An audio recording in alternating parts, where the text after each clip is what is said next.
కుటుంబంలో చిచ్చు పెట్టిన జ్యోతిష్యం. ఓ గృహిణి జ్యోతిష్యం అంటే ఎంతో నమ్మకం. యూట్యూబ్ ద్వారా తెలుసుకున్న జ్యోతిష్యం ప్రకారం చూసుకున్నట్లయితే ఆ గృహిణికి ఈ విధంగా తెలుసుకున్నది. అయితే దంపతులు విడిపోతారని బలంగా నమ్మింది. అదే విషయం తరచూ భర్త అనేది.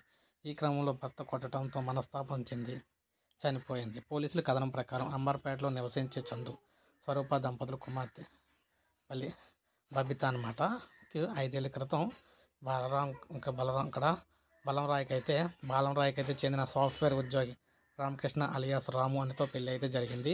కానాజీ కూడా ఇందినగర్లో కాపురం పెట్టారు. వీరికి 3 ఏళ్ల బాబు కూడా ఉన్నాడు. ఆదివారం బాబు పుట్టినరోజు వేడుకలు ఘనంగా నిర్వహించారు. బంధుమిత్రులంతా హాజరయ్యారు.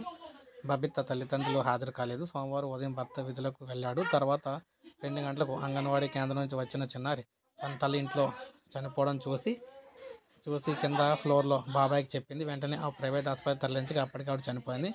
మృతురాలి బంధువులు తల్లిదండ్రులు వచ్చి రాముపై దాడి చేశారు. అదనపు కట్నం వేధింపులతోనే మృతి చెందని పోలీసులు అయితే ఫిర్యాదు చేశారు.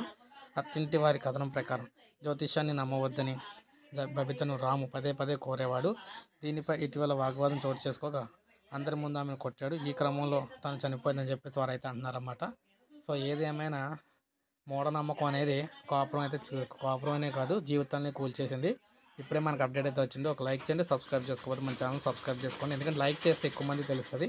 సో దీన్ని బట్టి ఇది ఎంతవరకు కరెక్ట్, ఎటువంటివి చేయకూడదు అనేది అందరూ అయితే డిసైడ్ అవుతారు. అందుకే వీడియో చేయడం జరిగింది, అవేర్నెస్ కోసం అనమాట.